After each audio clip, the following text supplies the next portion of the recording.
When I first decided to do this new format of the podcast, where I had a newsletter episode, a book review episode, an agronomy focus, and then a regenerative agriculture news focus, I knew that there'd be 1 month every 3 months where there'd be a gap week, where there'd be an extra week fitting in there. And this is the first one. So I'm going to call this the Spring Gap Update. So it's going to be a little bit different.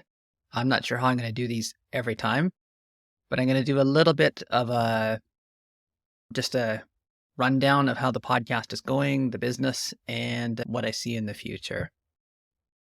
So if you're not used to my podcast, or if this happens to be the first one you come to, it supports my consulting business of the same name, Plants Dig Soil. I focus on hashtag realistic regen ag. It has to be proven and profitable for farmers for now and in the future.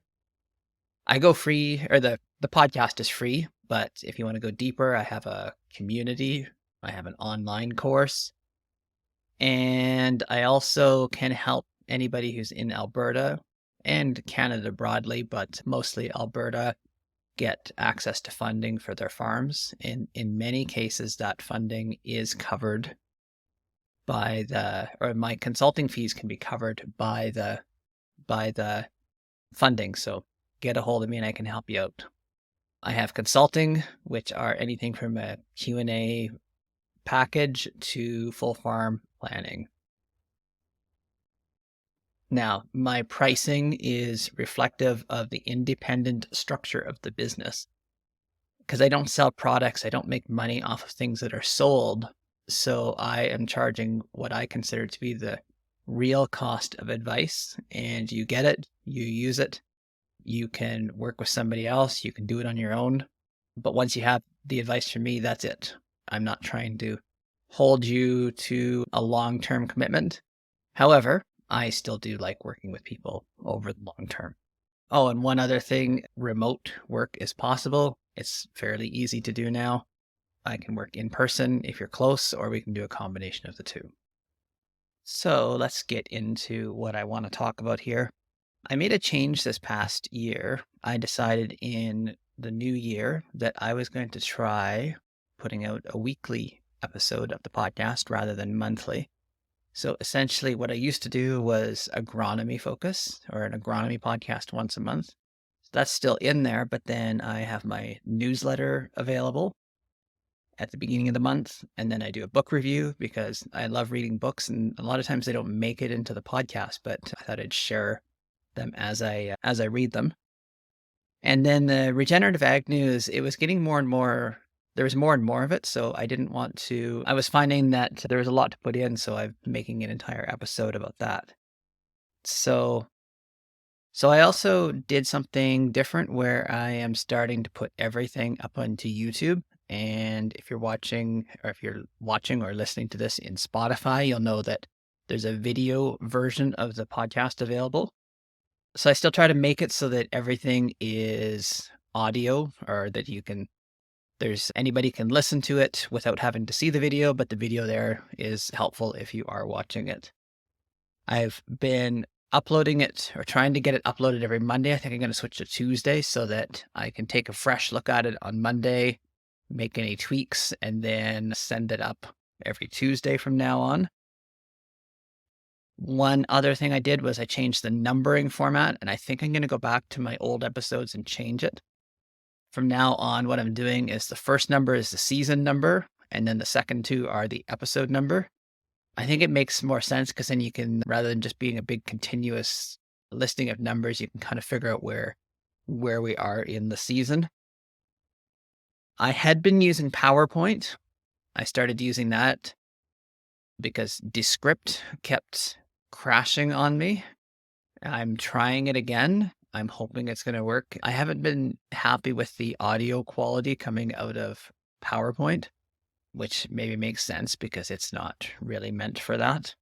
Where it does work good is that you can re-record slides, or you can re-record things until you get them right.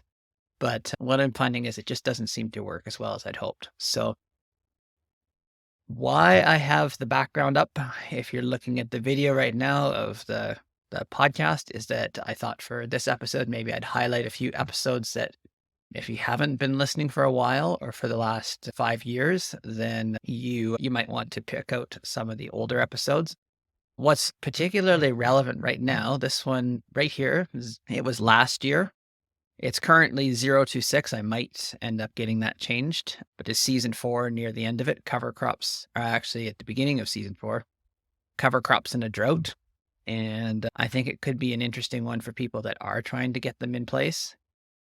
Something fascinating I just came upon, and I think this will end up in the Regenerative Ag News this month, is that a new study is showing you need about 27 inches of water to make cover crops work in a system. And I'm just going to figure that out in millimeters. That's 675 millimeters. And for context, my area gets 300 to 400 millimeters of precipitation. That's the entire year, including snow over the year. So this could explain why cover crops are a tough thing to work in my area. They really should work in irrigation, but even on irrigation, I found that because with irrigation, we grow longer season crops, so then even then it pushes out the timing. So it's even a challenge there. So if you want to go back on that, check it out. And the other thing, if you're still trying to figure out regenerative agriculture, I have some back from, I believe this is season 3. There was kind of a neat little series, what is regenerative agriculture, the long view on regeneration, and 3 pillars propping up regenerative agriculture, which might be interesting ones for you to go back to.